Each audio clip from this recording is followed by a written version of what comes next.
So the other day, for whatever reason, I thought, it'd be nice to take some photos with one of my dad's old lenses, a 50 millimeter Summarit. It's a 50 millimeter 1.5. Here it is. So I did, and I'll take you through it. Really, this is just to inspire you, hopefully, that if you have anybody in your family, your father, your mother, an uncle, an aunt, that bequeathed you some old camera equipment, and it's just, sitting in a box, you have no idea what to do with it. Well, fortunately, these days you can do something with it. In fact, you can now get these bodies, the original mirrorless Sony A7 used for probably $500, maybe even less. That's all you need. So how do you do it? So you take the lens, and then you go on Amazon, you search for an adapter for the lens mount of the lens you have, whatever it is. It could be a Canon, Nikon, Leica, whatever, Minolta, Pentax, and then you get a mount for it. So this is you'll see it's a light LM to NEX. NEX is another name for the mount that Sony uses. E-mount is another one. And then you would put the lens on your adapter, and then you would take on the dot on this. Then you would take the camera, and you'd put the lens on the camera. Now, the reason that you couldn't do this like 10 years ago, but you can do it as of probably 4 years ago when these mirrorless cameras came out, is what's important is that you can see here the sensor is very close. It's the flange distance. I think it's 30 millimeters or 20 millimeters. Anyway, it's very close to the front. On a mirrored camera, you have the mirror, so it creates a lot of distance. So on a mirror camera, it would be like this, and the lens would just be too far away. But with the mirrorless cameras, you can get the lens very close to the sensor, so it doesn't look obscene, and it works pretty well. So here you have it on the lens, and generally on this lens I'll stop it down quite a bit, because most lenses are fairly the same once you stop them down, get a lot of depth of field. But you can get all lenses have different blur and looks when they're wide open. Anyway, I'll show you some images, but here is the 50 millimeter that I use currently. It's a 55 millimeter Zeiss. It's probably similar or the same. I don't know what Summarit. I think it's Zeiss. I think they sort of might have been the same company. Anyway, I should have looked up before I did this video the age of this other lens. Anyway, this lens, I mean, it's amazing what they do these days. This lens is just freaking incredible. And it's going to blow this other lens away optically. But still, there's something nostalgic and romantic about using old lenses. They do give a different look. So again, I would still going to keep this lens. I'm going to use this lens occasionally. But yeah, most of the time I'm just going to use this lens. So I don't want to give you the impression that you can use one of these old lenses and get some of the results you can see with modern lenses. Here is it's like a book box, and did I do this? No, I didn't do this with a comparison. Let's look at this. And yes, you can see it's wide open. You can see it's very fuzzy. If I use the clarity slider, however, well, I'm never going to get it totally. It's never going to get totally clear. Let me just go auto for this, and the temperature. I don't know. Do auto for now. Okay. You notice the all this sort of like softness.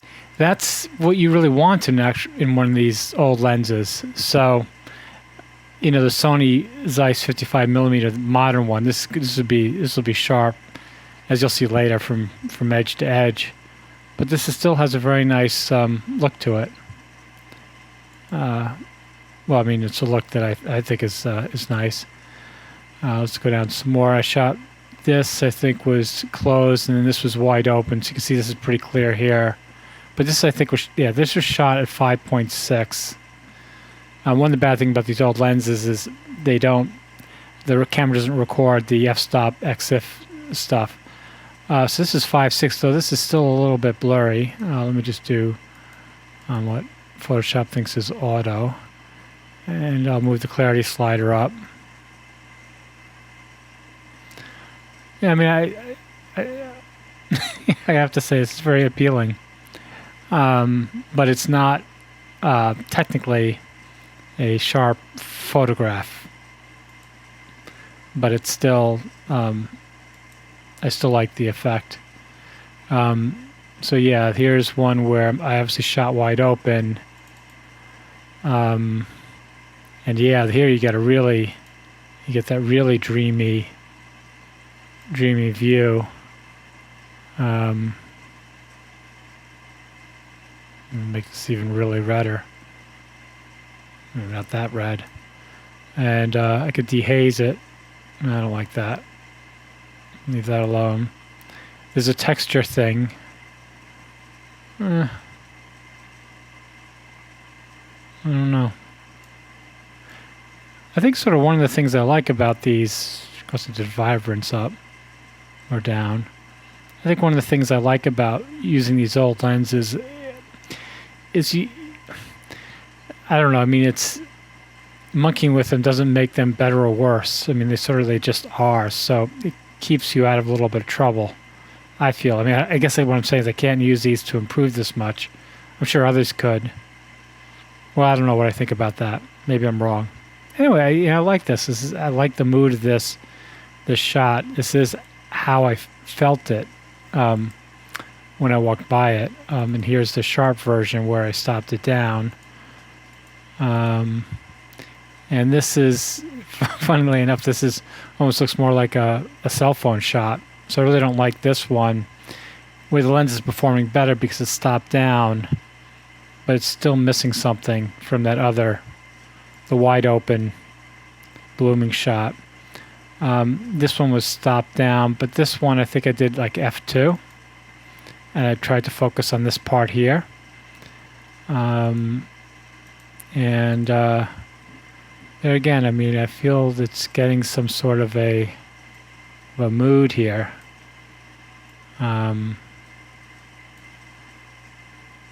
That I like.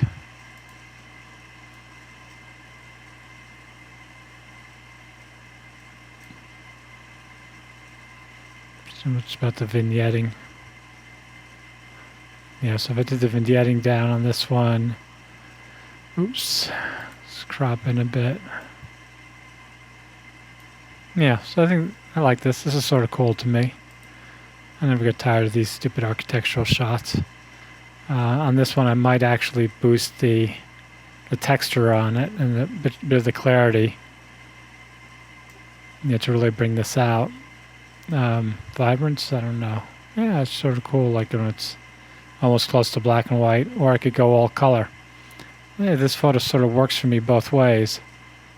As like a total, well, not on the saturation, but the vibrance all the way up, or the vibrance all the way down.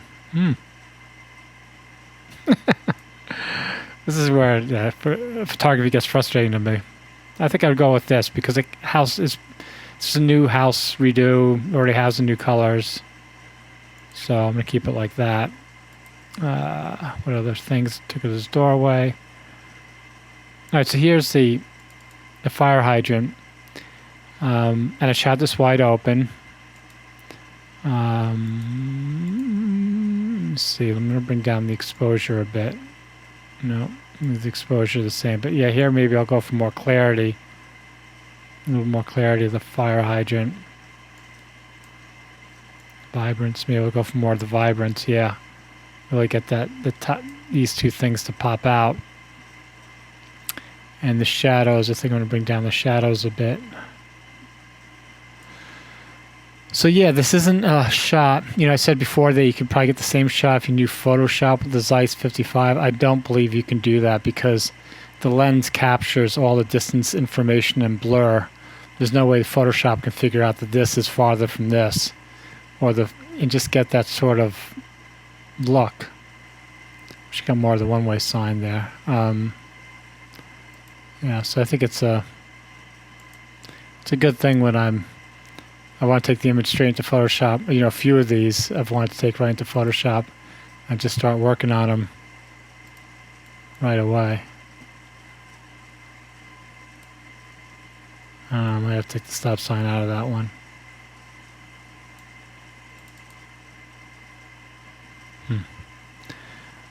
Yeah, I mean, I like this shot. It's a funky shot. I don't think you could have captured it. The 55 would have captured it differently. So, conclusion for today. Yes, I can get, images from this that have a certain look and feel that I'm sure it can't be replicated. And I have to say I like this view. I feel the same way about this as like the lens. I use a 35 CCTV lens. It's like a $30 lens you put on a mount of Sony's. I love that look too. So yeah, if you have any family members that have old lenses, get an adapter for them and put them on a Sony A7.